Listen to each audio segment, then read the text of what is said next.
warahmatullahi wabarakatuh. Innal hamdalillah wassalatu wassalamu ala Rasulillah wa ala alihi wa sahbihi wa mawala. Asyhadu an la ilaha illallah wahdahu la syarikalah wa asyhadu anna Muhammadan abduhu wa rasuluh alladzi la nabiyya wa la rasula ba'da.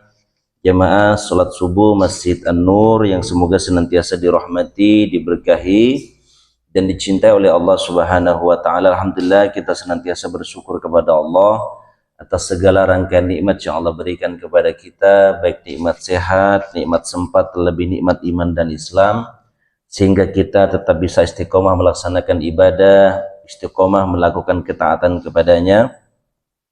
Kemudian mudah-mudahan apa yang kita lakukan ini, baik sholat dan semua kebaikan yang kita lakukan, diterima oleh Allah Subhanahu wa ta'ala, dicatat sebagai amal yang soleh yang bisa memasukkan dan mengantarkan kita semua ke dalam surganya. Amin ya rabbal alamin.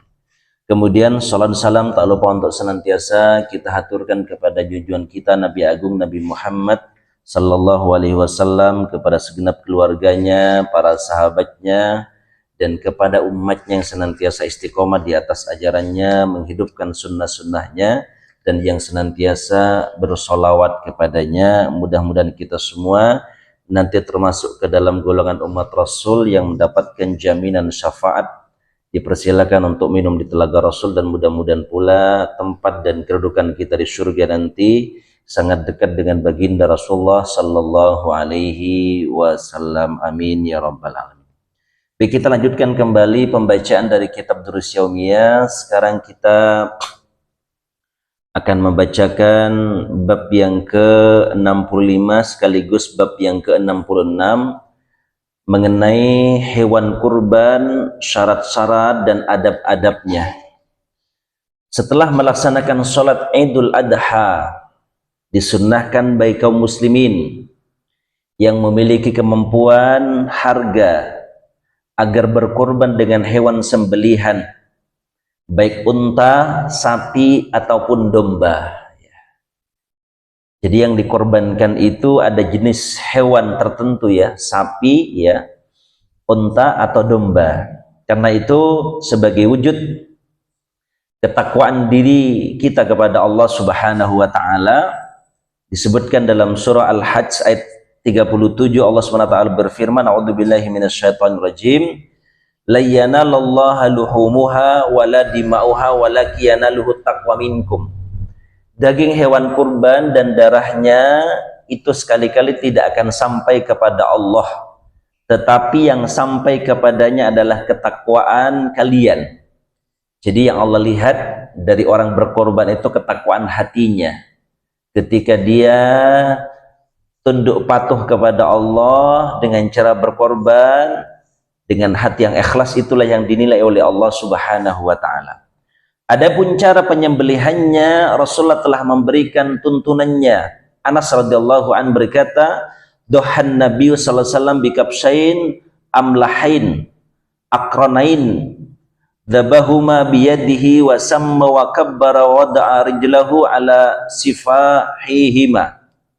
Nabi pernah berkorban dengan 2 domba putih yang bertanduk. Beliau menyembelih dengan tangannya sendiri sambil menyebut nama Allah dan bertakbir dengan meletakkan kaki beliau dekat pangkul leher domba tersebut. Hadis riwayat Bukhari dan Muslim. Penyembelihan hewan korban dilaksanakan setelah sholat Idul Adha. Ini menjadi ketentuan. Jika penyembelihan itu dilakukan sebelum sholat Idul Adha, maka penyembelihan itu tidak termasuk kurban, melainkan menjadi sembelihan atau sodakoh biasa kalau disembelihnya sebelum sholat Idul Adha. Tapi kalau disembelih setelah sholat Idul Adha, mulai dari tanggal 10, 11, 12, 13, ternyata waktu menyembelih itu selama 4 hari ini sampai berakhir hari tasyrik di waktu maghrib di tanggal 13, itulah waktu terakhir boleh menyembelih hewan kurban. Jadi kalau misalnya hewan kurbannya banyak, maka mungkin hari ini di tanggal 10 berapa, di tanggal 11-nya berapa, di tanggal 12-nya berapa, atau di tanggal 13-nya berapa. Karena di tanggal 10 sampai 13 itu waktu untuk menyembelih hewan kurban, tidak hanya di tanggal 10-nya saja.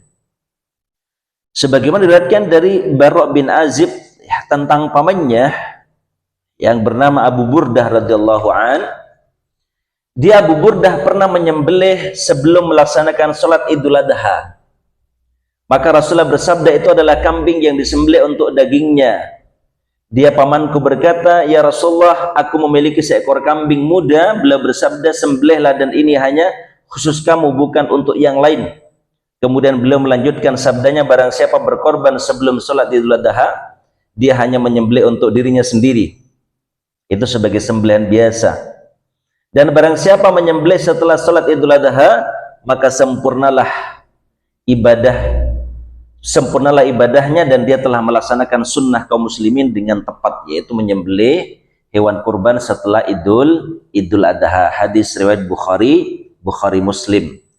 Adapun hewan yang menjadi hewan kurban adalah yang sudah berumur. Sebagaimana disabdakan oleh Nabi, la tadbahu illa musinnatan illa ayyasur alaikum fatadbahu jaza'atan minad do'ni. Janganlah kamu sembelih hewan kurban melainkan hewan yang telah dewasa musinnah. Jika sulit kamu peroleh, sembelihlah jaza'ah, unta betina berumur 4 tahun. Jadi kalau kambing itu usia setahun masuk tahun kedua, kalau sapi usia 2 masuk 3, kalau unta usia 4 masuk 5. Itulah ketentuan hewan kurban umurnya ya. Jadi ada ketentuan umurnya. Kecuali mungkin nanti tidak mendapatkan yang umur seperti itu, maka nanti ada toleransi kembali ya. Ada toleransi, ada keringanan dan kemudahan. Kemudian syarat dan adab-adabnya dalam menyembelih hewan, seorang muslim harus memperhatikan syarat-syarat dan adab-adabnya terlebih dalam penyembelihan hewan kurban. Sebagaimana firman dalam surat Al-An'am ayat 121, wala ta'kulu mimma lam yudhkar ismullahi alaih, dan janganlah kamu memakan dari apa daging hewan yang ketika disembelih tidak disebut nama Allah. Nah, ini termasuk apa? Termasuk syarat dan adab ya. Menyembelih harus dengan nama Allah. Bismillah, Allahu Akbar. Kemudian disebutkan ya dari siapa-siapa, dari dirinya atau orang lain ya disebutkan. Diriwayatkan dari Rafi' bin Khadij radhiyallahu an, ia berkata Rasulullah bersabda, ma anharaddam wa dzukira rasmullah fakul laisa sinna wad dufur. Sesuatu yang dialirkan darahnya dan disebutkan nama Allah, maka makanlah kecuali dengan gigi dan kuku, kecuali gigi dan kuku yang tidak dimakan, selainnya boleh untuk dimakan. Hadis riwayat Bukhari dan Muslim. Kemudian dari Shaddad bin Aus radhiyallahu anhu, ia berkata, sesungguhnya Allah telah mewajibkan supaya selalu bersikap baik terhadap setiap sesuatu. Setiap sesuatu ya, kita harus bersikap baik kepada manusia, bahkan kepada hewan, kepada binatang. Jika kamu membunuh, maka bunuh dengan cara yang baik. Misalkan ada membunuh ya, membunuh itu baik dengan rajam ya, ada rajam, atau mungkin dengan kisos ya. Rajam itu berarti hukuman bagi seorang laki atau perempuan yang sudah berzina dan dia statusnya sudah menikah, maka di hukum Islam dirajam. Kalau kisos itu berarti karena dia membunuh orang dengan sengaja, maka ada pembunuhan itu ya. Itu dibolehkan karena memang ada ketentuannya, tapi harus dengan cara yang baik ya. Tidak boleh kemudian dipotong kecil-kecil badannya, tidak seperti itu. Jika kamu menyembelih, maka sembelihlah dengan cara yang baik. Tajamkan pisaumu dan senangkanlah hewan sembelihanmu. Tajamkan pisaunya dulu, senangkan dulu, buat senang dulu dia. Ya kasih makan dengan cara yang baik. Ya, ini masya Allah. Ya, karena hewan-hewan itu juga merasakan ketika perilaku pemiliknya baik, ya, maka dia juga merasakan hal-hal yang baik. Hadis riwayat Muslim. Maka Rasulullah telah menetapkan sunnah berkorban, yaitu menyembelih hewan kurban pada hari Idul Adha setelah sholat dengan menyebut nama Allah sebagai bentuk takarrub, mendekatkan diri kepadanya, dan itu termasuk salah satu syiar Islam yang tampak pada hari itu. Maka kalau bisa sesembelihan itu banyak disaksikan oleh kaum muslimin ya, sambil bertakbir sebetulnya ya, sambil bertakbir, bertahmid, bertahlil ya, Masya Allah ya, itu banyak disaksikan oleh kaum muslimin. Kemudian dalam menyembelih hewan kurban ada syarat-syarat dan adab-adab yang harus diketahui oleh setiap muslim sehingga ia bisa menyembelih hewan sembelihannya secara syar'i. Di antaranya menyebut nama Allah, mengucapkan basmalah merupakan syarat halalnya sembelihan ya, baik kambing, unta atau sapi tadi. Kemudian menyembelih hingga keluar darah merupakan syarat halalnya sembelihan, sampai keluarnya darah. Kemudian perintah untuk menyembelih dengan cara yang baik dan membuat nyaman hewan sembelihan. Kemudian disyariatkannya berkorban, dianjurkan menyembelih sendiri hewan yang dia korbankan, dianjurkan menyembelih sendiri kalau dia bisa dan berani ya. Kalau tidak ya bisa diwakilkan ya, bisa diwakilkan ke jagal atau orang yang biasa menyembelih. Kemudian hewan kurban tidak boleh disembelih kecuali setelah sholat Idul Adha. Maka ini ya beberapa hal yang harus kita perhatikan, termasuk anjuran berkorban ya. Hewan kurbannya ada ketentuannya, umurnya ada ketentuannya, termasuk syarat dan adab-adab yang harus kita perhatikan.